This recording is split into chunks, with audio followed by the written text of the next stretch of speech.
मोदी जी सुनो,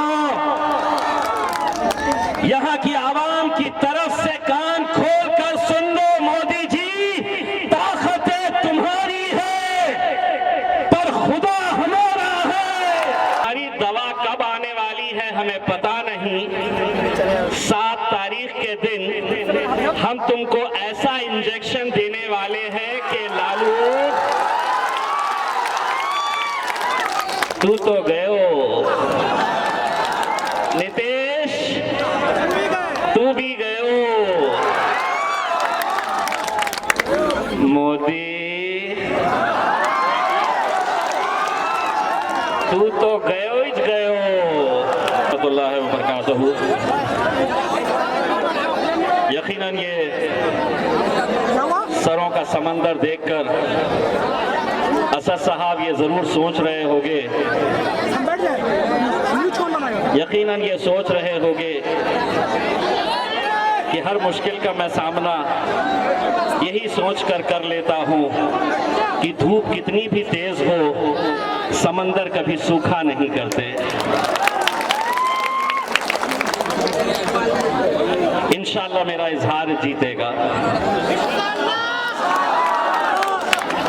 दोस्तों, आज यहाँ पर आप लोग यकीनन बैरिस्टर असदुद्दीन अवैसी साहब को देखने सुनने के लिए आए हैं। जो लोग मुझे जानते नहीं हैं, मैं उन्हें ये बता दूं कि जिस ऐवान के अंदर बैरिस्टर असदुद्दीन अवैसी साहब पिछले 15 सालों से अकेले बैठते थे और लोग ये कहते थे कि हमेशा अकेले ही रहेंगे, लेकिन अल्लाह ने ऐसा नवाजा है कि अब असद साहब पार्लियामेंट के अंदर अकेले नहीं है। मैं भी उनके साथ जाकर बैठ गया हूँ। मैंने सुना है कि सरकार ने ये ऐलान किया है कि अगर बिहार का इलेक्शन वो जीत जाते हैं, बिहार का इलेक्शन अगर वो जीत जाते हैं तो तमाम बिहारियों को नतीजे के बाद मुफ्त में कोरोना की दवा दी जाएगी। मैं सरकार से ये कहना चाहता हूं कि तुम्हारी दवा कब आने वाली है हमें पता नहीं। 7 तारीख के दिन हम तुमको ऐसा इंजेक्शन देने वाले हैं कि लालू तू तो गयो, नीतीश तू भी गयो, मोदी तू तो गयो ही गयो। इंशाअल्लाह मेरा इजहार जीतेगा।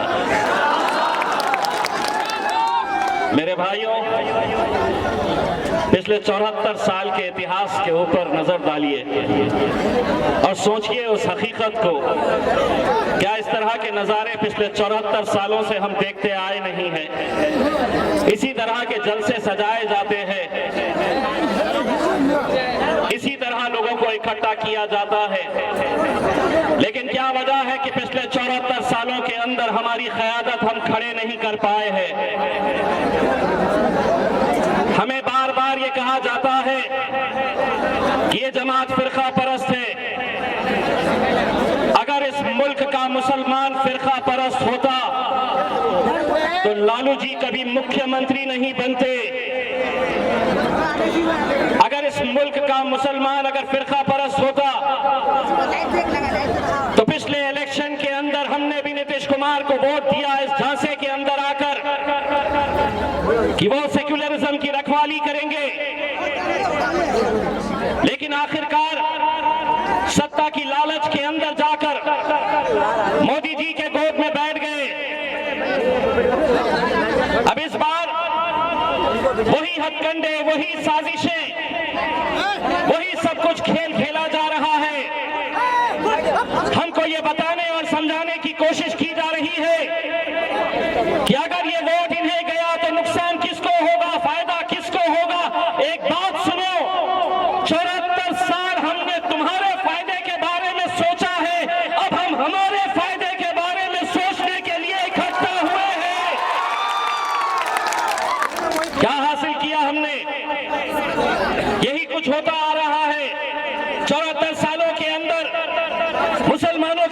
को बांट दो, दलितों के वोटों को तकसीम कर दो, जिसे जिताना है वो जिता देते हैं। हमारी क़यादत यही वजह से खत्म हुई है।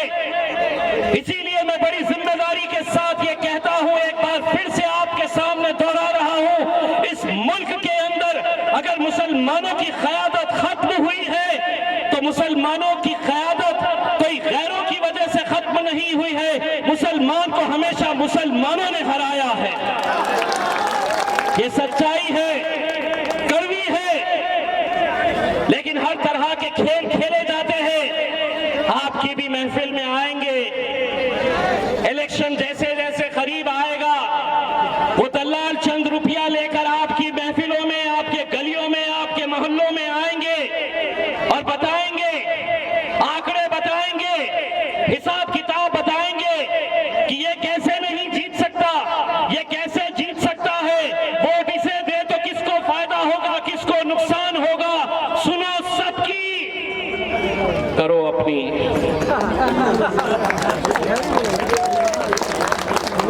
यही बात करते करते लोगों को बहकाया जाता है, लेकिन एक बात उनकी सुनो और जाते जाते उन्हें मुस्कुराते हुए ये जवाब दो कि मैं 74 साल से तुझे सुनते आया हूं, तूने जैसा कहा मैंने वैसा किया, तूने जो बोला मैंने वो सुना, लेकिन उस वक्त मजलिस नहीं थी, हम सुनते थे, तुम जो बोलते थे हम करते थे, लेकिन अब मजलिस आई है, अब हम बोलेंगे और तुम्हारे बाप को भी सुनना पड़ेगा।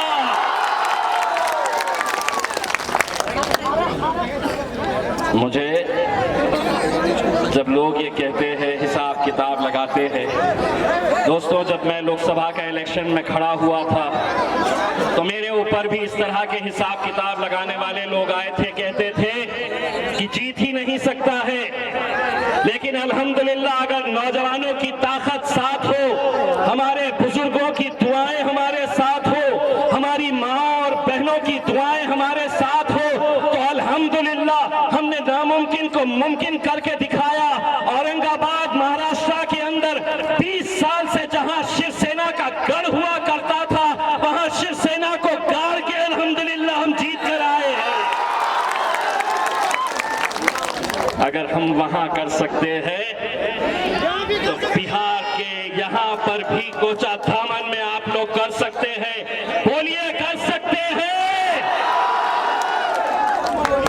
दोस्तों, ये इलेक्शन महज चंद विधायकों को चुनने का नहीं है कि हम कोई एक एमएलए चुनकर आ जाए, हमारे 8, 10, 15, 20 एमएलए चुनकर आ जाए।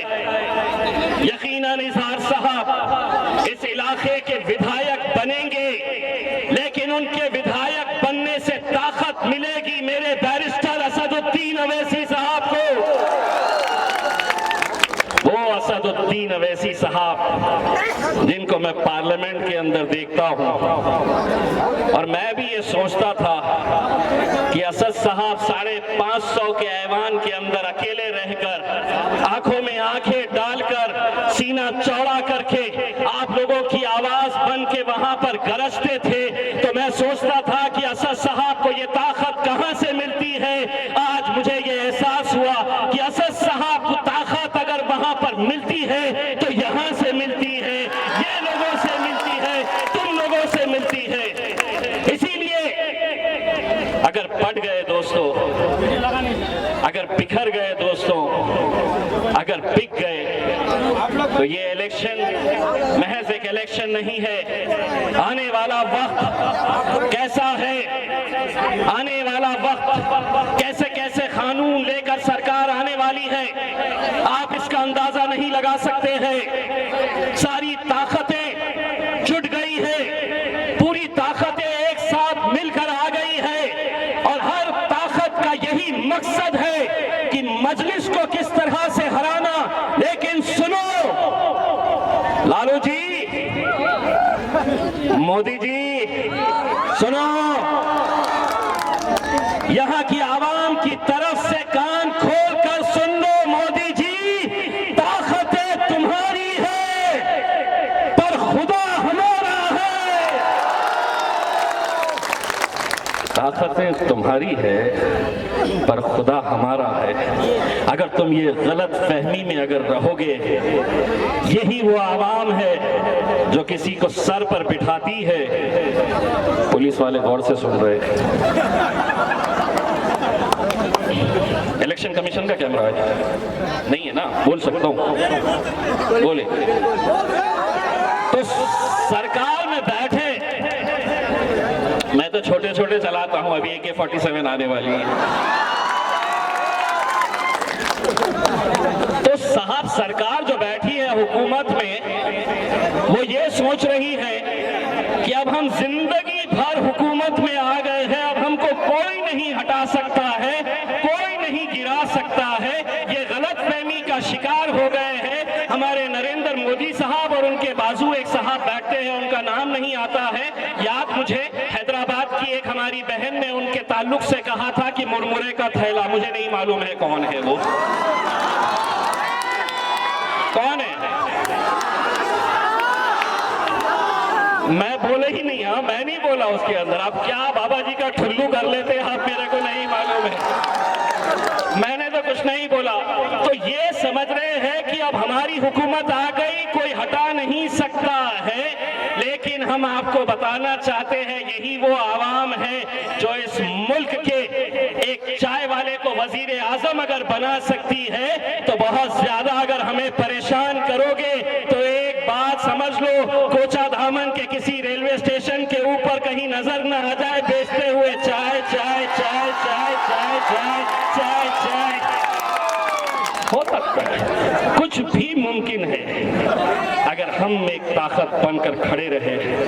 दोस्तों, हम आपसे एक यकीन, एक वादा लेने के लिए आए हैं, एक ऐसा वादा लेने के लिए आए हैं कि जो हुजूम, जो सरों का समंदर यहाँ पर दिख रहा है, इंशाअल्लाह जब ये जीत का फैसला यहाँ पर होगा तो हम इसी मैदान के ऊपर इंशाअल्लाह असद साहब भी जश्न का मैदान में, इस मैदान में आएंगे जश्न मनाने के लिए, और हम भी आएंगे। ये उसी वक्त मुमकिन होगा अगर आप हमसे वादा करते हैं कि इंशाअल्लाह आप हमारे इजहार साहब को जिता कर लेकर आएंगे।